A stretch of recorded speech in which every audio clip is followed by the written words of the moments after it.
बिस्मिल्लाहिर्रहमानिर्रहीम, अस्सलाम वालेकुम। Welcome to my kitchen. आज मेरे किचन में बहुत ही लजीज और बहुत ही मज़ेदार सा गोभी गोश्त बन रहा है, जो बहुत ही डिलीशियस बन के तैयार होता है। बहुत ही कम चीज़ों के साथ बहुत ही टेस्टी सा ये गोभी गोश्त बन के तैयार होगा, तो ज़रूर ट्राई कीजिएगा आप मेरी इस रेसिपी को। तो चलिए फटाफट से इस मज़ेदार सी रेसिपी को बनाना स्टार्ट करते हैं। लेकिन उससे पहले अगर आप मेरे चैनल पर नए हैं तो काइंडली इसको सब्सक्राइब कर दें और साथ ही बेल आइकन को भी प्रेस कर दें, ताकि मेरी हर नई आने वाली वीडियो की नोटिफिकेशन सबसे पहले आप तक पहुँचे। तो बहुत ही मज़ेदार और टेस्टी सा गोभी गोश्त बनाने के लिए सबसे पहले मैंने यहाँ पर एक पतीली ले ली है और इसके अंदर मैं ऐड करूँगी 1 कप ऑयल। ऑयल डालने के बाद मैं ऑयल को थोड़ा सा गर्म कर लूँगी। उसके बाद इसके अंदर जाएगा प्याज। तो मैं यहाँ पर 2 अदद दरमियाने प्याज का इस्तेमाल कर रही हूँ। तो इनको मैंने ऐसे रफली काट लिया है। तो सारे प्याज मैंने इसमें ऐड कर दिए। अब प्याज़ों को मैं हल्का सा नरम कर लूँगी। बहुत ज़्यादा हमने इसको कलर नहीं देना, बस हल्का नरम करेंगे।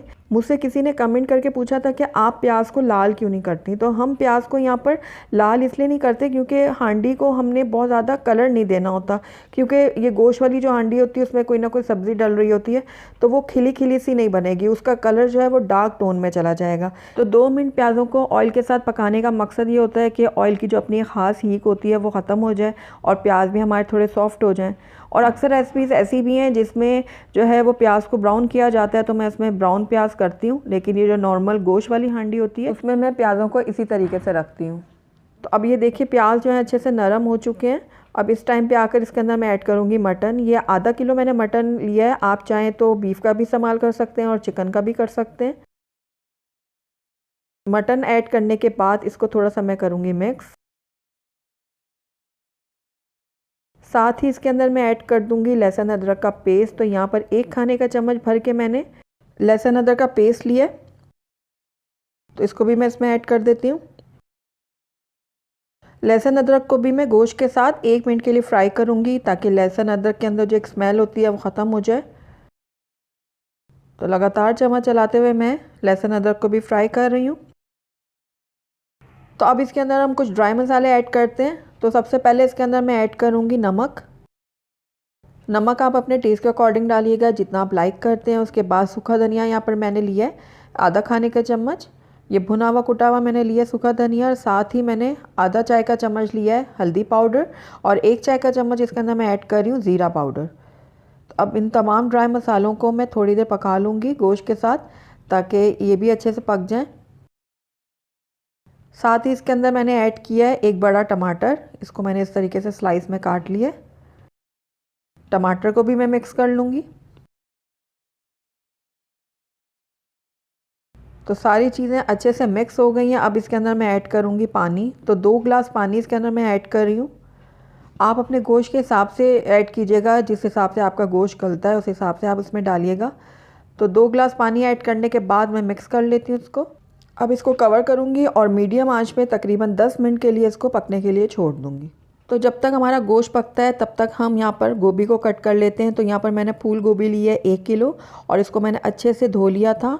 उसके बाद इसको हम कट करते हैं। तो उसको काटने के लिए सबसे पहले मैंने यहाँ पर इसका जो ग्रीन पार्ट है इसको हटा लिया है, ताकि हमारी गोभी जो है वो ईज़िली जो है वो कट जाए।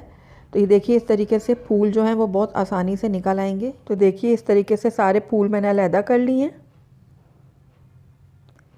अब छुरी की मदद से मैं इनके छोटे छोटे से पीस कर लूँगी। आप अपने हिसाब से इसको काटिएगा, जितना छोटा बड़ा आप पसंद करते हैं उस हिसाब से इसको आप कट कर लें।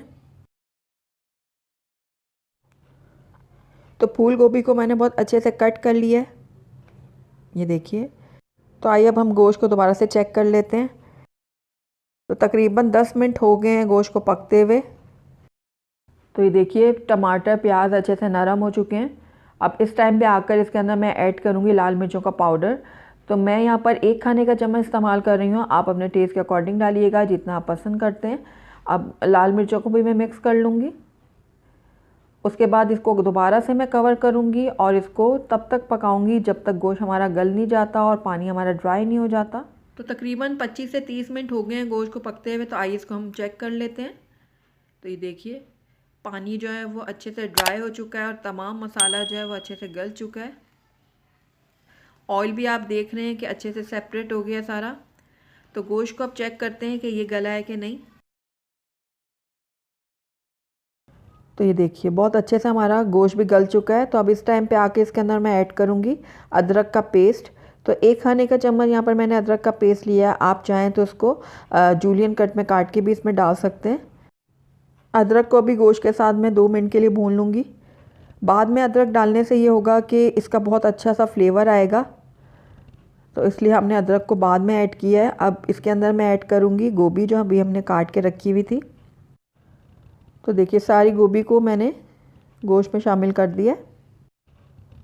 तो अच्छे से मिक्स कर लूँगी गोभी को मैं।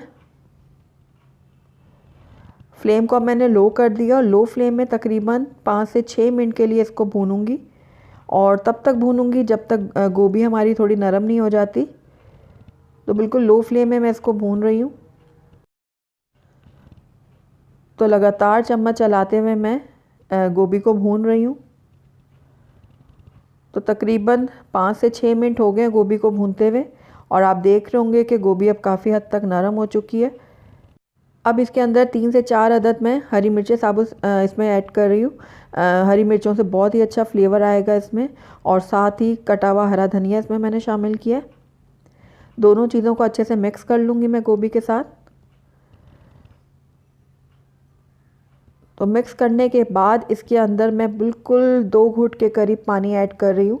गोभी में पानी नहीं डाला जाता क्योंकि गोभी का टेस्ट जो है वो ख़राब हो जाता है। तो आपने देखा होगा बस मैंने एक छींटा इसमें डाला है ताकि सारी चीज़ें जो हैं वो एक जैसी हो जाएं। गोभी में पानी नहीं डाला जाता वरना गोभी का जो टेस्ट है वो ख़राब हो जाता है, इसलिए हम बिल्कुल लो फ्लेम में इसको दम पे पकाएंगे और इसी में ये गलेगी। 60% तक हमने इसको गला लिया था भूनते वक्त, और बाकी का 40% हम दम में इसको गलाएंगे। तो और आपने देखा है मैंने इसमें गरम मसाला ऐड किया पिसा हुआ। अब इसको कवर करूँगी और कवर करने के बाद इसको मैं 5 से 6 मिनट के लिए दम पे छोड़ दूँगी। तो तकरीबन 5 से 6 मिनट हो गए हैं गोभी को दम पे पड़े हुए। तो आइए इसको चेक करते हैं। तो ये देखिए ऑयल जो है वो सेपरेट हो चुका है और गोभी जो है हमारी बहुत अच्छे से गल चुकी है। तो बस हमारा गोभी गोश्त बिल्कुल रेडी है। आइए इसको अब हम सर्व कर लेते हैं। अल्हम्दुलिल्लाह हमारा बहुत ही टेस्टी और बहुत ही मज़ेदार सा गोभी गोश्त बन के तैयार है। बहुत ही लजीज़ और बहुत ही मज़ेदार ये बन के तैयार होता है। आप इसको गरम गरम चपातियों के साथ सर्व करें या फिर गरम गरम पराठों के साथ सर्व करें, दोनों के साथ ये बहुत ही लजीज़ बहुत ही मज़ेदार लगता है। तो ज़रूर ट्राई कीजिएगा आप मेरी इस रेसिपी को। अगर आपको मेरी रेसिपी पसंद आई है तो इसको लाइक करें, अपने दोस्तों के साथ शेयर करें, और अगर पहली दफ़ा मेरे चैनल पर आएँ तो काइंडली इसको सब्सक्राइब भी कर लें और साथ ही बेल आइकन को भी प्रेस कर दें ताकि मेरी हर नई आने वाली वीडियो की नोटिफिकेशन सबसे पहले आप तक पहुंचे। और कमेंट करके मुझे ज़रूर बताइएगा कि आपको मेरी रेसिपी कैसी लगी। साथ ही मेरे फेसबुक और इंस्टाग्राम के पेज को लाइक करना मत भूलिएगा। Thank you for watching. अल्लाह हाफिज़।